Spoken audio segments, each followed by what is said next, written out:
everyone, my name is Karen, this is my channel Rather Be Reading, and today I'm bringing to you a recent reads video.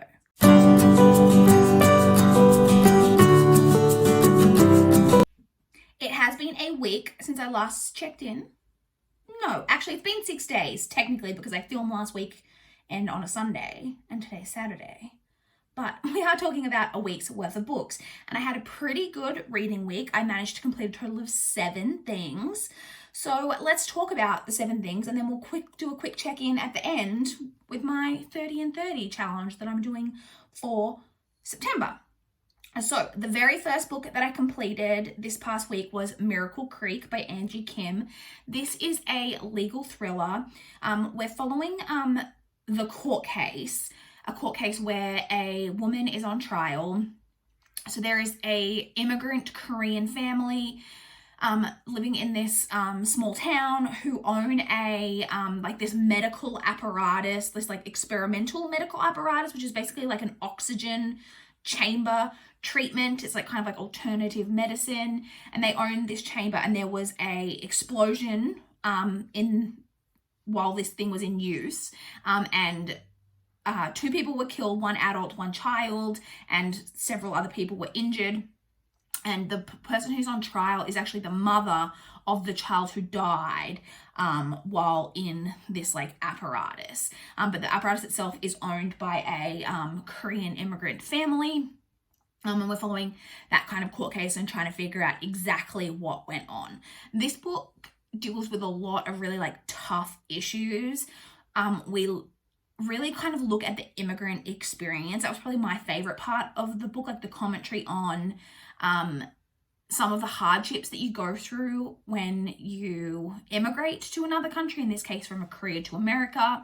It really looks at, so this family that immigrated, first off, it was just the mother and the daughter who immigrated, and the father stayed behind in Korea to earn enough money for him to come over and support the family once he arrived. And the way that the mother and the daughter immigrated was basically they were sponsored by a family, that they would be given free room and board or whatever if they helped work in this like family's business. And then when they got there, it was basically to discover that the mother was expected to work like 12-hour shifts, 7 days a week, no holidays, no anything, and she had to work incredibly hard while her daughter went to school, and so the mother and the daughter didn't see very much of each other, and the father was still in Korea. All of the difficulties surrounding that. It also really looks at the differences in being from an immigrant family, the difference between being kind of like a first generation immigrant to being a second generation immigrant. Well, I guess technically they're both first generation because both the mother and the daughter and the father, they were all born in Korea, but the daughter is younger, obviously from a much younger generation, and grew up, did most of her growing up in America, like immigrated at a time where she was able to pick up the language and like without necessarily an accent, whereas her parents struggle a bit more with English and both have quite thick accents, and like the like racism that's around that and kind of the issues that she has had with that. There is also some really difficult subject matter in here about having a child with a disability. There are various different disabilities that these children have.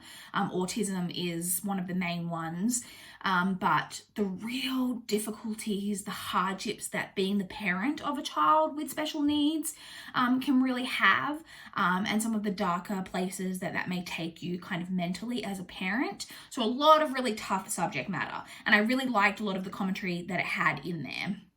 I did find overall like the mystery of it to be like fairly predictable, like for me. I will also say trigger warnings for suicide in this. I think that's something important to know going in. But overall, it was like a very like decent thriller, like well written. Like I said, not really like more. It's like I said, it's more of a legal thriller than your typical kind of thriller that you may think of. But I think it was pretty well done, and I gave it 3.75 out of 5 stars. Oh, we have a cat. She has been ignoring me most of today because I had to put the stuff on the back of her neck earlier today, and now she's in a bad mood. So I then read Evil Under the Sun by Agatha Christie. This is it's debatable what number in the series this is. I have it down as being book 23 in the Hercule Poirot series. Goodreads has it as 24. Because Goodreads has a different book at 23 that my other website that I generally use to like look into series doesn't list, and my library doesn't have. So I've just skipped over that one and gone straight on to what I think is technically book 23. This is obviously a Hercule Poirot Agatha Christie mystery, and this one is set around Hercule Poirot is on holiday at a holiday, like it's a hotel, but it's like on this kind of island, and there is a murder that takes place, as there usually is in these books, and we're trying to figure out what happened. This was enjoyable, as most Agatha Christie's are for me. However, this is definitely one of the cases where when you're eventually revealed exactly like what happened, like who the murderer is and how the murder was accomplished, it's one of those ones where you kind of go, there's no real way for like a normal like lay person to kind of put those clues together for the most part. So I always get a little bit more frustrated with those ones, but it is always an enjoyable time reading Agatha Christie for me. So in the end, I gave that one 3.5 stars. I then listened on audio to King of Crows by Libba Bray. That's right, I have finally completed the Diviners series. So this is the fourth and final book in the Diviners series, which, in case you don't know, is YA historical paranormal. It is set in 1920s. We basically follow a huge cast of characters who all are diviners, which are people who have some form of like special ability. And we basically follow that. It's got quite a large cast of characters, and I have enjoyed this series for a really long time. Now, I enjoyed this finale. I gave it 4 stars. I do think that there is a little bit of like nostalgia in that 4 stars. It's maybe a little bit higher rating than the book maybe is really worth, but I couldn't give it anything less than that because I just loved it so much, and I love these characters so much. So this final book does have some issues. It's hard to talk about too much of it without like giving anything away or like giving anything away from previous books in the series, but there is a big parts of this book that are set in like some certain locations and involve characters kind of traveling, we'll say, and those parts kind of dragged on. And this is a longer book. All of these books are quite long, and it got to the point where you're kind of like, okay, let's get to what we're doing. Then it does also have a trope towards the end that was kind of used, it wasn't the worst example of it I've seen, but I also don't really ever love that trope, so that annoyed me a little bit. The ending is maybe a little bit anticlimactic, a little bit. Things are resolved like maybe a little bit easier than I would like them to be, but putting all that aside, it was still these characters and seeing these characters who we've grown to love so much, and getting like an end to this story. I will also say, I feel like we were setting up at the very end of this book for a potential like sequel series, whether it would follow the set. And I think that is going to maybe be set around World War II, from what I could gather from the epilogue of this book, which I would be here for. I don't know whether it would follow the same characters grown up, which I would be here for, or whether it would follow different characters. I would be down for whatever. But yeah, so I gave it 4 stars. Like I said, I think there was maybe some areas where it could have been like a little tighter in terms of it being a conclusion, but it was still a really, really enjoyable read, and I'm really like glad to have finally completed that series. Speaking of completed series, I also read The Revolution of Ivy by Amy Engel. This is the sequel to the Book of Ivy and is the completion of the duology. So this first book, the first book is a YA dystopian. We're following a character named Ivy who lives in a community in the United States where the United States has been decimated by nuclear war. She lives in a community that is that's kind of split into 2 factions. It is run by like the winners of like generations ago. There was some turmoil between kind of 2 sides within this community. One side prevailed and they are ruling, and in order to keep the peace, the children of the losing side have to marry, they get married off to like the children of the winning side to kind of intermingle them to kind of avoid any kind of revolution or revolt by the losing side. And the main character, Ivy, is the granddaughter of the head of like what was like her grandfather was like the head of this other side, and she is being married off to the president's son. And she is on a mission to murder him in order to spark a revolution and hopefully for the losing side to take power. I really, really enjoyed that first book. I really enjoyed this one as well. I don't think this one was quite as strong as the first book, but still a really solid sequel.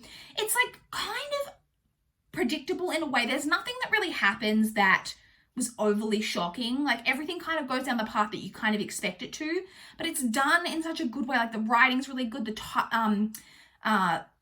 The way that it's accomplished is like just done in a really like tight way. Like it's just done well. The characters are particularly strong. The relationship in the book is particularly strong. And like I say, even though I kind of knew exactly where the book was going and I could kind of tell you exactly like the key things that were going to happen, I still enjoyed the conclusion and I gave this 4 stars. I then listened on audio to More Than Words by Jill Santopolo. Did I even mention that King of Crows by Libba Bray is narrated on audio by January Lavoie, who nailed it as always, will forever be my favorite audiobook narrator. More Than Words by Jill Santopolo is actually narrated on audio by the author herself, Jill Santopolo. This is women's fiction. I would say it's about a woman whose father is dying, or the back of the book, like the synopsis tells you that he dies, which is a little bit annoying because he doesn't die until like a quarter of the way through the book. And you know from the synopsis that that's kind of like the catalyst that like kicks off the rest of the plot, but it doesn't happen until like a quarter of the way through the book.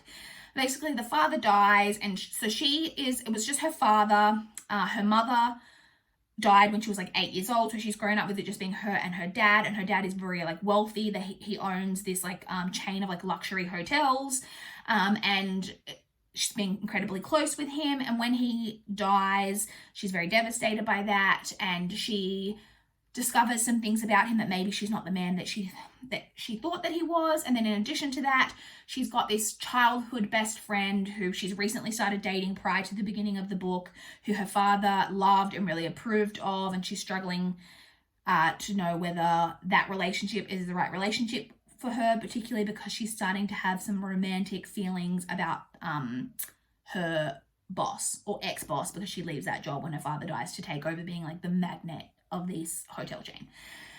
I have read another book by Jill Santopolo. It was something like The Light We Lost or something like that. I can't remember the exact title, which was really, really, really popular and I hated.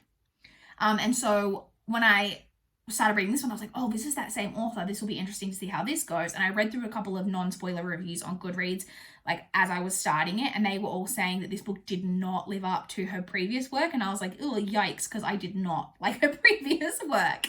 Having said that, I liked this one a little bit better than the previous work, but not by a whole lot. I gave this 2.5 stars. I think that Jill Santopolo's writing is very much geared towards just like being incredibly emotionally manipulative.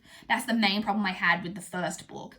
Both of her books have dealt quite heavily with cheating themes, so be aware of that. And it's in neither book been handled in a way that I have liked, because I've said before, cheating is not necessarily a deal breaker for me, but when it's like put in a way that I don't think is well handled, which I didn't in either of her books, I don't like it. Also, you don't connect to any of the characters. Well, I didn't. And like one of the main complaints I saw in all of the Goodreads reviews that I read was that everyone hated this main character. I didn't hate her, but I just didn't care, and I didn't connect to the story at all or to the characters at all.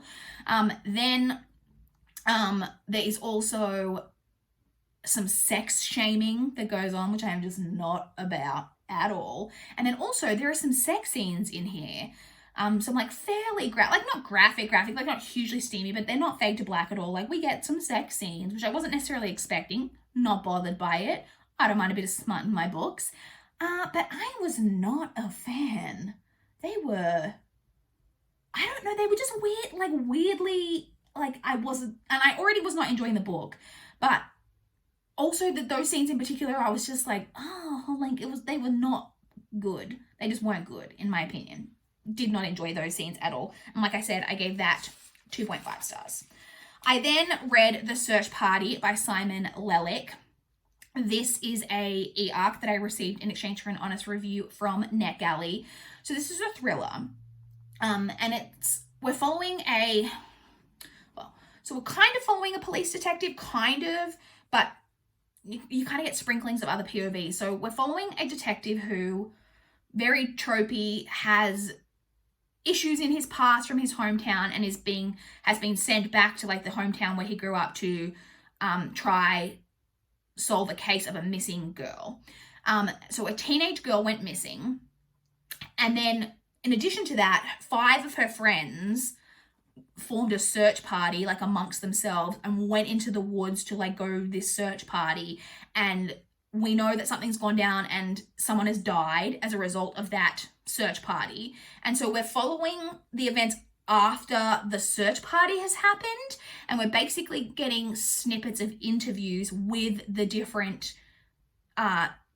people involved in the search party, the teenagers involved in the search party. And so we're getting those POVs, but then also interdispersed with the police detective trying to figure out what happened. So there's kind of like 2 mysteries, but the mysteries are very much intertwined. There's also a quite interesting narrative style that I don't think that I've ever really seen before, in that in the parts that are from the teenagers, part of like the people who were in the search party from their points of view, in the dialogue parts, like when they're being interviewed by police, you don't get any of the police dialogue.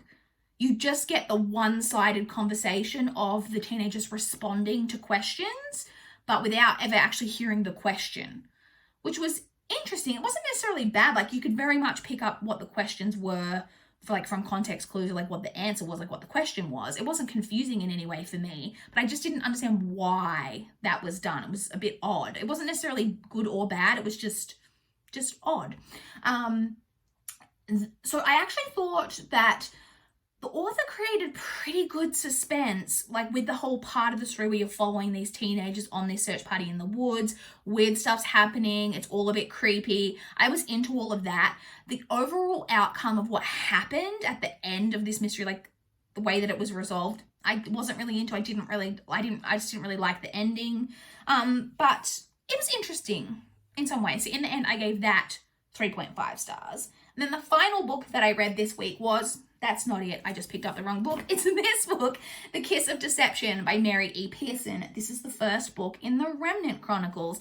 Now this book is deceiving because this book, I don't know about you guys, but this book does not look that big. And then when I started, I realized this book is almost 500 pages. It's one of those cases of where it's got the incredibly thin pages. Like when you turn the page, I was always accidentally flipping 2 or 3 pages and had to like really like, you know, put my fingers across the page and make sure I was only turning 1 page at a time.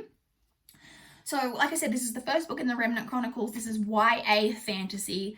We're basically following a character named Leah, who at the beginning of the novel, it's like her wedding day and she's being married off for the purposes of like a political alliance to what she believes is like this crusty old man that she doesn't know, has never met. And she's not about that life. And so she flees. She's like, I'm not doing it. I'm not marrying him. And she runs away. And so her and like her lady in waiting or whoever she is, they run off together. Not like together. They both run off. There's not a romantic thing between them. And they run away. And you then have the added element that 2 people try to follow her and track her down. One is the prince, who she was destined to marry, which lo and behold was not a crusty old man. And the other is an assassin from like another kingdom who is pissed about like what's going on and has been sent to kill her. And so you're following that, but you don't know which of these 2 guys is the prince and which is the assassin for like a good chunk of the book. I enjoyed this. I expected to enjoy this maybe a little bit more than what I did end up enjoying it. I think this has its issues. So I enjoyed it overall. I really liked Leah, the main character. I thought she was a really interesting character. She's very like spirited, hard-headed, very strong-willed, and willing to like very like loyal and supportive of her friends. Doesn't always necessarily make the best decisions, but she was like a pretty good character. I also quite liked the storyline of like not knowing who is the prince and who is the assassin. Who's the prince and who is the assassin. I thought that was like particularly well done. Having said that, the actual romance element, like the relationship that she potentially has with one or the other of these guys that you don't know who's who, I did not think was well established at all. So the romance element, which I feel like this book is pretty heavily, so far in at least this first book, is heavily like focused on the romance elements, and I didn't think the romance was particularly well established. I also thought the world building was fairly lacking. This is very like almost like fantasy light. The only real magic that we have in here is that some people have, is it called the Sight? No, it's not called the Sight. I've just completely made that up. It's called something. Is it the Sight? Anyway, there's some kind of like magical thing that's just basically like that they get prophecy almost. And it's not that many people have it, and she is a first daughter, and it's known to run through like first daughters, and so her mother had it, and she's never really shown any like magical ability. I wish I could remember what the name of the magic was. I only just finished this last night. I'm really annoyed that I can't remember what it was called. But apart from the magic itself, which I was actually quite interested in, the magic itself I was interested in, but the world itself, like these different kingdoms and how they are connected or not connected, why they are all like warring, because there's definite like issues between the kingdom that she's in, the kingdom that the prince was supposed to come from, and then with the kingdom, like third kingdom that the assassin's like coming from, and it was never really explained how they all connected, why they're any of that. That may come in later books, but that was all just kind of not very well explained. I said, so I did enjoy the characters, including like the side characters. The side characters are particularly well established, but this wasn't perfect. It had some issues in my opinion. So in the end, I gave this 3.5 stars. I do look forward to continuing. I think that we could have some real growth with these books in the second and third book. So I look forward to continuing, but this one was just a 3.5 star for me. So those are the books that I read. In terms of my current read, I'm currently reading The Wrong Side of Goodbye by Michael Connolly. This is the next book that I had to read in the Harry Bosch series, or the Harry Bosch universe, because I'm basically reading every Michael Connolly book in publication order, because every single one of his books interweave and overlap at some point. So I'm reading this one. I'm getting fairly recent, like I'm getting pretty close to being up to date with this kind of. Like, when was this one published? This one was published in 2016. So I'm only like a few years kind of behind. And I am interested in this. We've kind of got two cases going on in this one.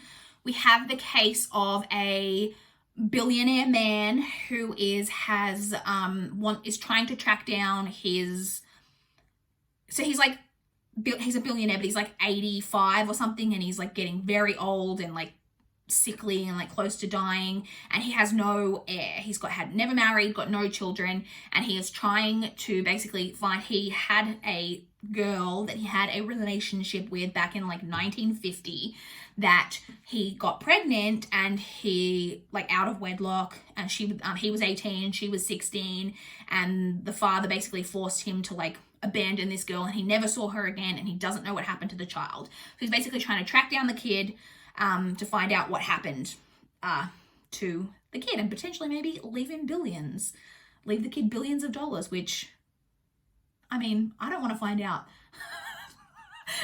that I've got a different dad to the dad that I have, which would never happen to me because I love my parents. But if I randomly had someone who just randomly wanted to leave me billions of dollars, I wouldn't be upset.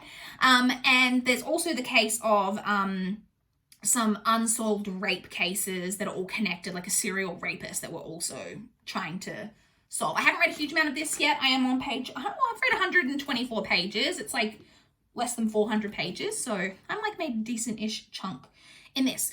So that's what I'm currently reading. I went into way more detail about my current read than I needed to, because I'll be talking to you guys about that next week. Now, to quickly check in on the 30 in 30 challenge that I'm doing for September in my attempt to read 30 books in 30 days. So last week I had read, was up to the 4th, was through the 4th, and I had read 5 books. So I was a book ahead of schedule, and I read 7 books this week, which means that I have now read 11. No, wait, what? No, I've read 5.